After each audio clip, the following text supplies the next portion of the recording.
إن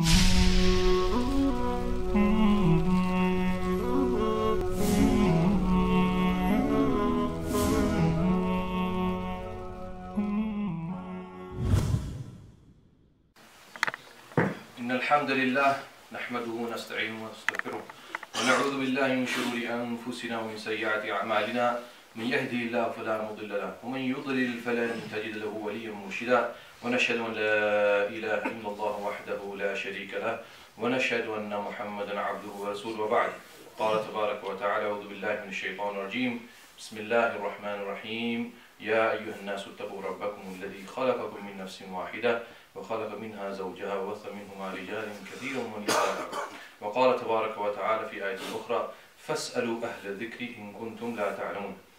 I want to talk about a topic that is coming increasingly common. Lots of brothers and sisters come to me and say, "Sheikh, I'm confused." What are you confused about? I had a question. I asked 3-4 different people. They all gave me different answers. I went on to Google, Sheikh Google, and I looked for the answer. I got another 5 answers. Now I've got 9 answers and I don't know which one to follow. So the first thing I asked them, these people that you asked, are they scholars? No, the first one is a Hafiz of Quran. The second one is an engineer. The third one is a housewife, and so on and so on. So the thing is, the problem is that we get ourselves into problems because we don't do things properly. One of the things of this age that we're living in is that's the age of information. So information has not been so readily available as it was in the past. In the past, scholars had to copy out books. Now we just photocopy. Not only that, we can get whole collections of books on CDs. That was the case a couple of years ago. Now forget that, just go to the internet. Everything's there.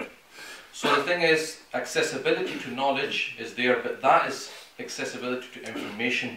It does not mean that you have knowledge when you read that, because knowledge is based on understanding.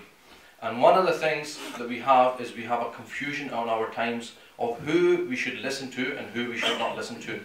In fact, the deen now is one of those things that everybody has got an opinion on. Not just Muslims, non-Muslims.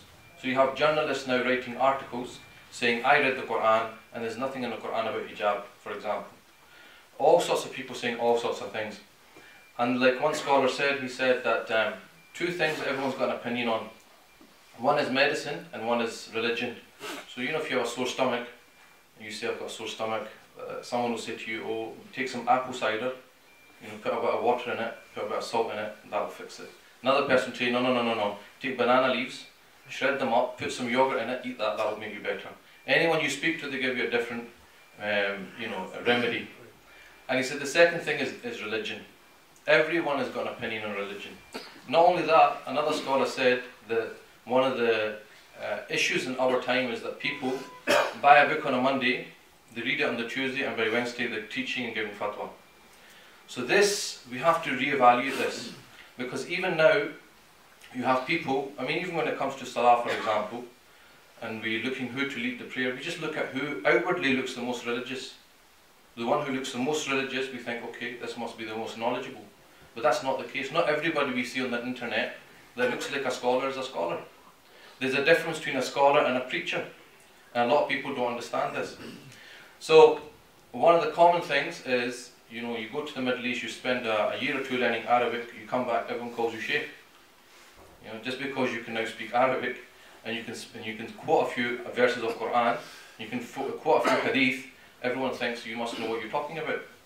Yeah. But the issue is, if there was non-Arabs and you're speaking Arabic, I could be saying all sorts of gibberish, and people would be saying Subhanallah, Ameen, right? Because they don't know what I'm saying. This is why they say that in the land of the blind, the one-eyed man is king. Because if everybody knows nothing and you know something, then you have the kind of influence and power. So one of the things when you speak to people, you say, why did you go to this person and ask that person? Why didn't you go to a scholar? They say, oh, because this brother is very knowledgeable. I say, how do you know they're knowledgeable? If you don't know Jack, then obviously anyone who knows anything is going to be knowledgeable to you. But it's only when that person sits with scholars they'll realise this person doesn't know anything. So this is extremely important, because what's happening is people are giving misinformation to a lot of people. I had a sister who said to me that she spoke to somebody and explained her situation, and they said, your husband is a non-Muslim, a kafir, and you need to now leave him. So I said, who said this to you? I traced it back. It's some housewife who read a few books. Why is she giving that kind of information? Even if you look at the Sahaba who had knowledge, they would refrain from answering questions. They wanted other people to answer. When they were asked a question, they'd say, ask the other person. They didn't want to take the responsibility, because when you say something in the name of Islam, then that is a responsibility that you're going to be held accountable on a day of judgment. So this precautionness, we've lost it. If Imam Malik, who was the scholar of his time, and people came to Imam Malik and asked him a whole load of questions, and Imam Malik said to the majority of them, La adri, I don't know. If he had the ability, the humbleness and the caution to say, La adri, okay, I don't know, or I'm not sure, I want to check, then what about you and me? What about ordinary people? Now you ask a question, something on Facebook, someone asks me a question and other people start answering it. This is bad manners. Someone's asked you a question, other people start talking. So we've got a lot of things that we need to reevaluate. Now the thing that's happening now is if you can't call yourself Sheikh, call yourself Ustad, give yourself a title, and then people listen to you. You don't have a title, you don't have studied enough, just call yourself Abu something. Abu something, and that's it. You're now authority. Or now you have some sort of importance or some sort of authority to start speaking in the deen. And if you look at the way knowledge has been passed on from the time of the Prophet ﷺ, it was passed on from teachers to student. The Prophet ﷺ was the teacher of the Sahaba. The Sahaba then taught the Tabi'een then taught the Tabi'een, and so on. This is the way knowledge has been passed on. Imam Shafi'i was the student of Imam Malik. Imam Ahmad ibn Hanbal was a student of Imam Shafi'i. And Imam Shafi'i took knowledge from Imam Muhammad al-Shaybani, who was the direct student of Abu Hanifa. So they were all connected. They didn't just sit and read books and start talking. They studied with scholars, because Allah subhanahu wa ta'ala could have just given the Arabs the Quran. Said, you know Arabic, there's the Quran, yalla, understand it. But the Prophet sallallahu alaihi wasallam, used to clarify what was maybe not so clear in the Quran. He used to explain the Quran. So the best tafsir was the Prophet ﷺ, because he clarified what was needed to be clarified for the Sahaba, and so on. And then the Sahaba did the same to those who lived with him, and so on. And this is the way knowledge has been passed on. One of the greatest things that we have in our religion is called isnad or sanad, which is an unbroken chain of transmission. So we have now, and this has been preserved throughout the centuries, when we have scholars coming out of reputable qualified institutes, they have a direct chain in narration to the original source. So when you talk about Bukhari, you're narrating Bukhari, these people will have a chain from their teacher to their teacher, to their teacher, to their teacher, all the way back to Imam Bukhari. If it's in fiqh, they'll have a direct chain back to one of the four Imams. If it's in Aqidah, again, back to this original authority. So this is something, the first thing we should always ask is, the people that we're asking this question from, have they got unbroken transmission have they got unbroken chains in transmission back to the original authority? The reason why this is important is because you can read a book, you can pick up Bukhari and misunderstand it. There was a scholar, there's a student of knowledge who's studying with a scholar, and he wanted to read an advanced book. And the scholar said, you're not ready for this advanced book. He said, don't worry, I will read the book, anything I don't understand, I will leave it aside. And the scholar said, it's not the things that you the things that you leave, it's the things that you read and you think you've understood and you've misunderstood.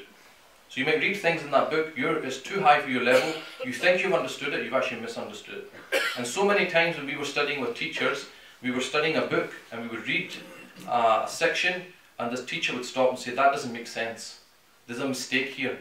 Because it doesn't make sense, it contradicts other things. And then when we would go back and look at the original manuscript, you'd see it's a misprint. And this is the benefit of having a teacher. Why are you guys at university? Why don't you just read a few books on engineering and become an engineer? Would anyone take you serious? No. Why Why not? They will say, which university did you study from? What type of degree did you get? Have you got a master's? Have you got a PhD? And not only that, universities are not the same. Some universities, Oxford and Cambridge, is not like Strathclyde, although Strathclyde is good, right? But the thing is, you know, there's different levels even in universities. So the first thing that someone's going to ask you is, where have you studied? What have you studied? Right? Only then will they take you serious. If you have a sore stomach, right? If I said to you, don't go to the doctor, I'll tell you what to do. You're going to go, no, I'll go to the doctor. Now, are you going to go to a doctor who's got a certificate from some online course? Or from some, you know, African country where, you know, you've got some certificate, we don't even know that this institute exists? Or are you going to go for someone who's, say, a graduate of Glasgow University? You're going to go for you. So the thing is, you're not going to take your medical advice from an unqualified source. If you want to ask a legal question, you're going to go to a lawyer. You're going to go to a lawyer who's registered with the Law Society of Scotland. You're not going to go and ask some person who's read, you know, some book in law. If you want history, you're going to ask a historian. If you want grammar, you ask a grammarian. If you want fiqh, you go to a faqih. If you want fatwa, you go to a mufti. If you want a religious ruling, you go to somebody who's qualified. If you had to get heart surgery, right, would you say to your friend the butcher, you're quite nifty with a knife, you want to have a go at my heart? You're not going to do that. Why not? Because your heart's important to you. If you know I might die. So you will not only go to a doctor, you will seek out the best. Not just anyone, the specialist. Then you'll get a second opinion, maybe even a third opinion, before you go for that operation. So why is it when it comes to deen, you're willing to take it from anyone? The butcher, the greengrocer, anyone. You should take it not only from a scholar, you should look into the guy's qualifications or her qualifications, then you should seek for the best scholar. Not just any scholar, the best scholar. And part of that is not only knowing knowledge or having knowledge, but understanding what's called the waqi', or the reality that you're living in. And so they say, like a mufti, a person who gives fatwa, he's got to know the condition of the people he's living in. He's got to know the people, he's got to know the time, he's got to live in the real world, because otherwise he will give a fatwa which is not relevant for the time and place. So a lot of times what happens is we read fatwas from online or from other books. It's been given in a different country or a different setting, and it's not necessarily relevant to our situation. That same mufti, if he was living here, would give a different fatwa. This is another issue that we have. So it's not only about finding a scholar, then who is the scholar? Where did he study from? Has he spent time with scholars? Has he got chains of unbroken transmission in the knowledge he's gained? Because if he's got unbroken transmissions, then we know that not only has he took this book back to the original source, he's also understood it the way it's supposed to be understood, because the teacher would have taught his student, and so on and so on and so on. So if anything that could have been misunderstood in that book, the teacher would have clarified it. So this is why you have to be extremely important. In Muslim, he quotes from Ibn Sirin, he said, "Inna hadha al-ilm deen." This knowledge is deen itself. فَانْظُرُوا أَمَّنْ تَأْخُذُونَ دِينَكُمْ. So look to who you take your deen from. In other words, don't just take your knowledge from anybody. Take it from somebody who's qualified, who is reputable and credible. If you do that, you will not be confused. The problem that we have, we get confused, is because we're taking knowledge from the wrong people. We get confused between a scholar and a preacher. A preacher maybe just has the basics, but is very good at speaking. A scholar might not be a great speaker. That doesn't mean he doesn't have knowledge. Similarly, a preacher might have studied a year or two and memorized a few things. Being able to quote, memorize from memory, it does not make you a scholar. The way you look does not make you a scholar. Being a good speaker does not make you a scholar. These are good attributes, but it does not make you a scholar. What makes you a scholar is your qualifications. So that's the most important thing. What is the qualifications? Sometimes people see a speaker, he's a very good speaker, and they think, oh, he must be a scholar as well. And the Prophet ﷺ said that there will be a time when there will be kathirul fuqaha, there will be lots of scholars, qalilul khutaba, and there will be a few or small number of preachers. And then there will come a time when there will be qalilul fuqaha, there will be only a small number of scholars, and kathirul khutaba, and many preachers. And that is the time that we are living in. So The question I want to leave you guys with is, why would you want to study fiqh, or why would you want to study jurisprudence or tajweed or anything with somebody who's not qualified? When you have people who have unbroken chains of transmission back to the original source in your city. In your city, you should seek to study with the best. There's some people who would rather study with somebody who's never even left the city, who's only read a few books. That's not the type of people we should take our deen from. We need to get serious. The deen, if we do not trust our bodies, except with medical doctors, right, which is really just to do with our physical body in this world, what about what is going to affect our body, physical body, and our spiritual body, and our hereafter? What's greater? So if we take that seriousness when it comes to other things, we need to become even more serious when it comes to the deen of Allah subhanahu wa ta'ala. Wa sallallahu ala sayyidina Muhammad wa alihi wa sahbihi wa sallam taslim kathira wa astaghfirullah inna Allah ghafur rahim.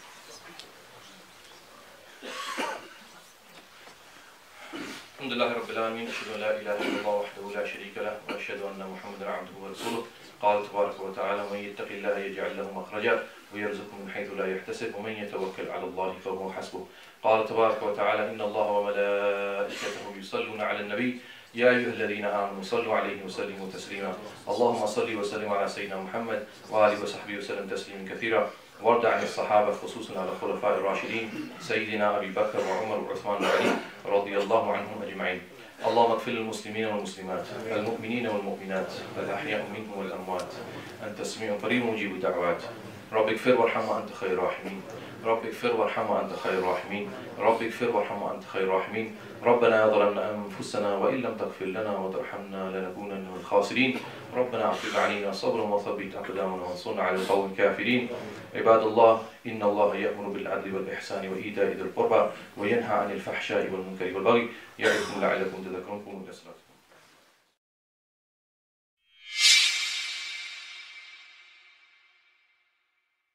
لا إله إلا الله وحده لا شريك له ونشهد أن محمدا عبده ورسوله. وبعد. قال تبارك وتعالى: أعوذ بالله من الشيطان الرجيم. بسم الله الرحمن الرحيم. يا أيها الناس اتقوا ربكم الذي خلقكم من نفس واحدة وخلق منها زوجها وبث منهما رجالا كثيرا ونساء. وقال تبارك وتعالى في آية أخرى: فاسألوا أهل الذكر إن كنتم لا تعلمون.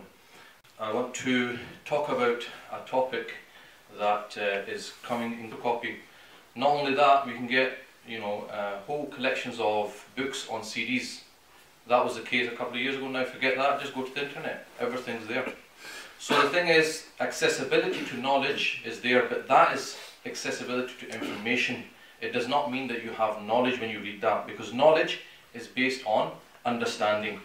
And one of the things that we have is we have a confusion on our times of who we should listen to. The first one is a Hafiz of Quran. The second one is an engineer. The third one is a housewife, and so on and so on. So the thing is, the problem is that we get ourselves into problems because we don't do things properly. One of the things of this age that we're living in is that's the age of information. So information is not being so readily available as it was in the past. In the past, scholars had to copy out books. Now we just photo.